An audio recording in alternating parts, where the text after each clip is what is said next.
Hi, and welcome back to Short Videos on Archaeology. In this episode, we're going to talk about monuments and monumental architecture, which has been the focus of my career for the past decade or so. So I'm really excited to be talking about this with you today. The first thing we're going to have to do in this video is define what a monument is.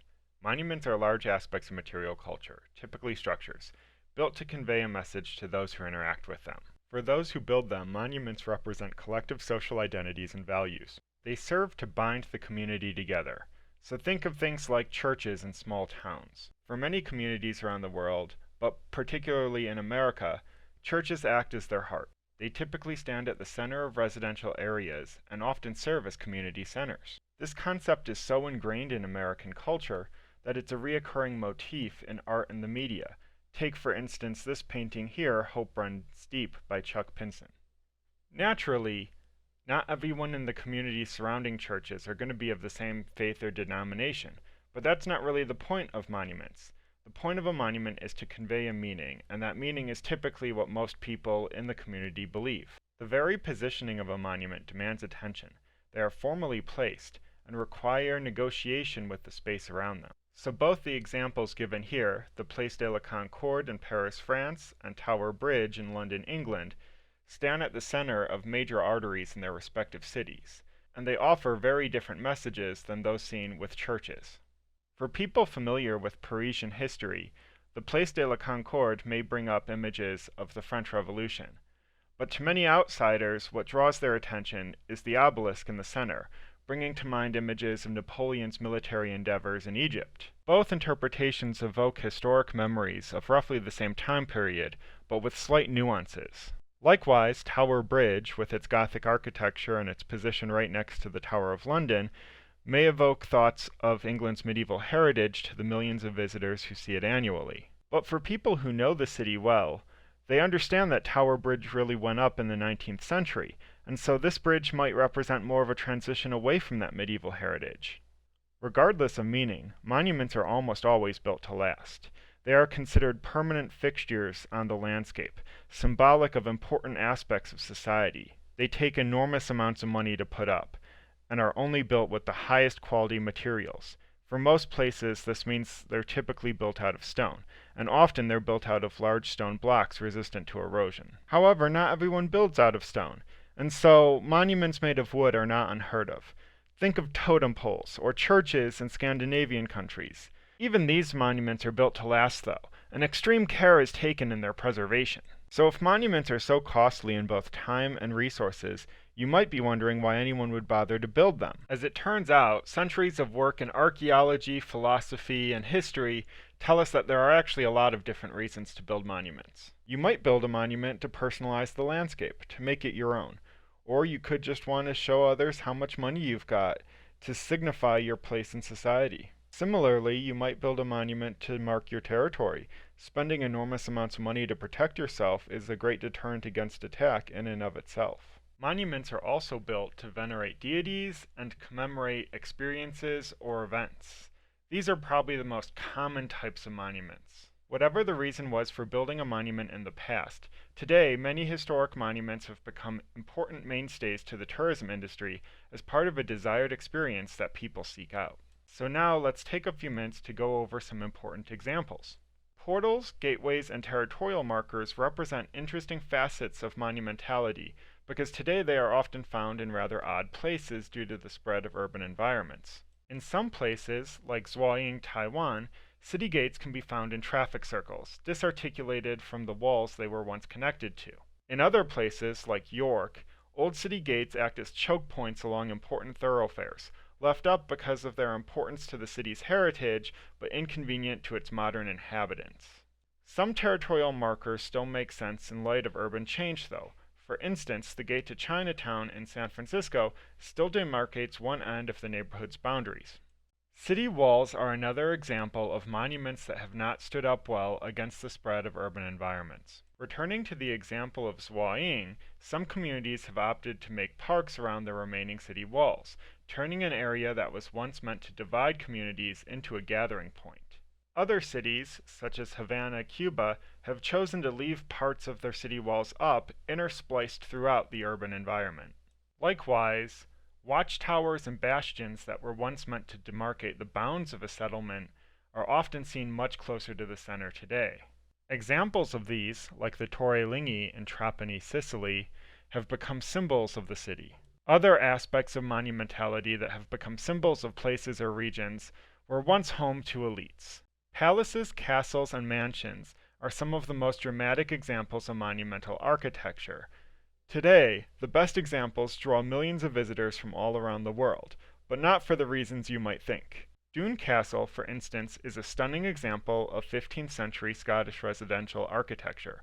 However, today many of its visitors are only there because the castle was once prominently featured in the movie Monty Python and the Holy Grail, and more recently featured in the TV show Outlander.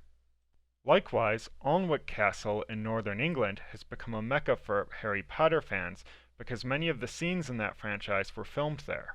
Conversely, castles like Svažnov in the Czech Republic are equally important for their historical value, but see far fewer visitors because they were never prominently featured in aspects of popular culture. Unlike monumental residences, monumental religious structures often see far more visitors because of their importance embedded in deeply held belief systems. For instance, according to the Googles, the Tower of London took in about 2 million visitors last year, whereas Notre Dame de Paris, before it burnt down, was taking in 12 million annually. To put that in perspective, whereas both London and Paris are enormous cities that bring in millions of visitors every year, the Tower of London got only about as many visitors as Jackson Square and the St. Louis Cathedral in New Orleans being a much smaller city with a much more modest cathedral. Churches aren't the only monumental religious architecture that are commonly visited either. In Istanbul, for instance, millions of people visit their mosques. And the same is true for Greek, Roman, and other Iron Age temples in the Mediterranean as well. Of course, these are just the Western examples. In Asia, there are tens of thousands of temples that bring in millions of visitors, just like my other examples. Closely related to monumental religious architecture are memorials. Memorials are constructed in remembrance of important political and spiritual leaders, fallen heroes, and past loved ones. They may also be built to commemorate pivotal historical events. One of my favorite monuments is the Buddha Memorial Temple at Fo Guangshan, seen here. But whereas the Buddha Memorial Temple is kind of hard to get to, most of the more well-visited monuments tend to be in capital cities. So here we have the Washington Monument and Lincoln Memorial in Washington, D.C., and the Monument to Chiang Kai-shek in Taipei. All three monuments were built to commemorate leaders who took charge during pivotal moments in national histories. Tombs are another form of monumentality built to commemorate the dead. Here we have perhaps the two most famous examples, the Pyramids of Giza and the Taj Mahal. Both took fortunes to construct, and highlight the extreme difference in wealth between those who were buried in them and those who built them. This brings us to monuments of the macabre. Many cultures have a fascination with death and the darker aspects of human nature. The three examples I've chosen to give you here are the Sedlec Ossuary at Kutna Hora in the Czech Republic, Auschwitz in Poland, and the Trinity site. The Sedlec Ossuary is a small chapel that essentially acts as a mass grave. Bones have been arranged all over the interior into ornate decorative patterns. In spite of its macabre appearance, the idea behind it wasn't all that sinister. What ended up happening was that the chapel was built on a really important burial site for Central Europeans. During the Crusades, someone had gone to the Holy Land and brought back earth from the place where Christ was supposedly crucified. Because this earth was sacred, everyone in the surrounding area wanted to be buried at the cemetery. After the Black Death struck Europe, and with the Hussite wars raging across Bohemia, there just simply wasn't enough room for the bodies of all the dead. So some of the older graves were exhumed and put in this ossuary to make room for newer graves. Unlike with the Sedlec Ossuary, the construction of Auschwitz was really sinister. There's just no sugarcoating it. It was a German-built death camp for Jews and other people the Nazis felt were undesirable. Today, it's a monument not because we're obsessed with death like we are with the Sedlec Ossuary, but because it's a stern reminder of what can happen when racism, xenophobia, and nationalism take control of a country. I'm not really going to get into it because you should all know about Auschwitz, but if you don't, there's hours worth of video on YouTube you can check out, and you really should because it was horrible. Turning to the Trinity site, this hole in the ground represents a monument because it's the first place where an atomic device was detonated. Despite its status as a national landmark, the Trinity site is only open to the public twice a year because, you guessed it, it's radioactive.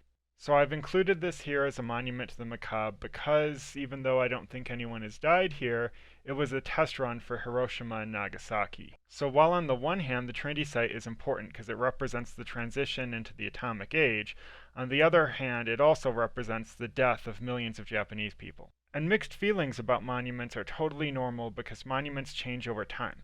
I'm not talking about changing in architectural appearance, although that does sometimes happen, but the meanings behind them might change and adapt to better fit the needs of subsequent generations. So the two best examples I have for this are the Castello San Angelo in Rome and Fort Anping in Tainan. So the Castello San Angelo started as a mausoleum to the Emperor Hadrian, and over time was converted into a defensive work so that the Pope could potentially leave the Vatican and take shelter in this castle should the need ever arise. Thus, the monument was converted from a memorial for an important leader to a defensive work to protect a current leader.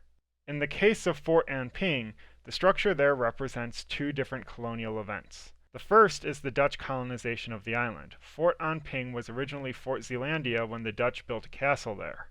This castle was sieged when the Fujianese pirate lord Koshinga chased the Dutch off the island, and it subsequently fell into ruin over the next couple centuries. When the Japanese took over the island at the beginning of the 20th century, they built their own monument right on the spot where the Dutch fort once stood. And so monuments can be reappropriated. They can be reappropriated by descendant communities who no longer see eye to eye with their ancestors, or they could be reappropriated by newcomers to an area who take over places of power and try to rewrite history by setting up their own places of power right on top of the old ones. So up until this point, many of the monuments I've shared with you are functional as well as meaningful.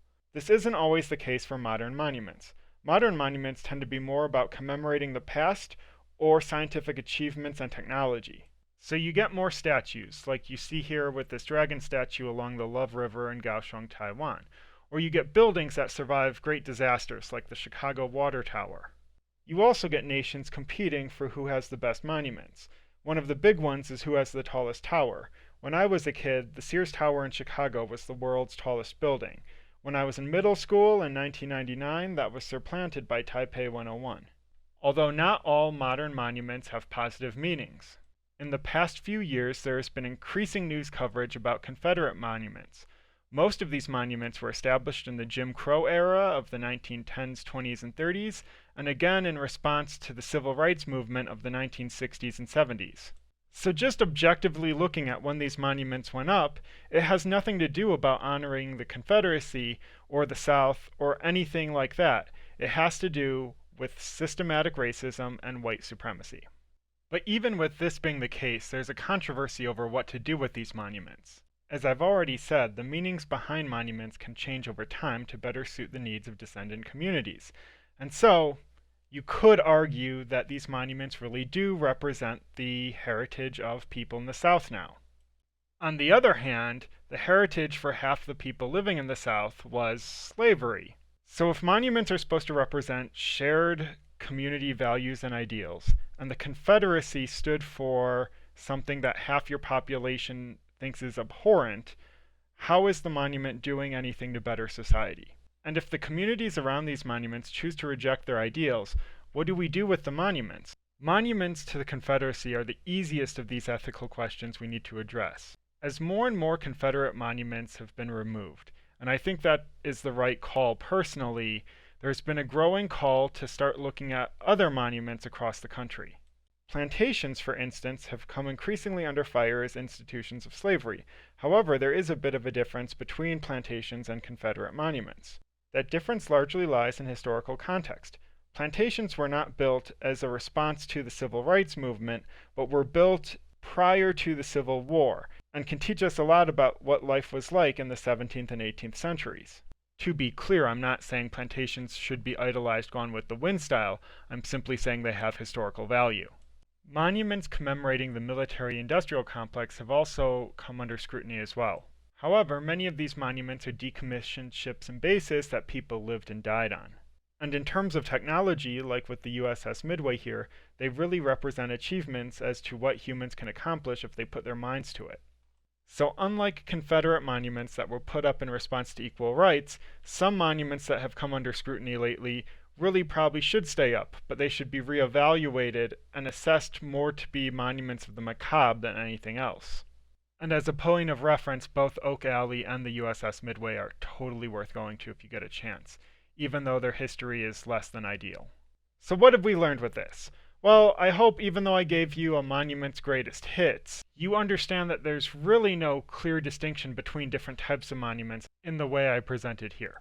Monuments can be built for more than one reason. Castles are the perfect example of this. They demarcate territory, they provide shelter, they act as defensive works, and they do more than just that. Likewise, there are more different types of monuments than just those I presented here. Lighthouses, for instance, are another type of functional monument that I didn't even cover. But the number one thing I hope you take away from this is that monuments, no matter what, are pretty cool, unless they were built to offend someone, in which case, not so much.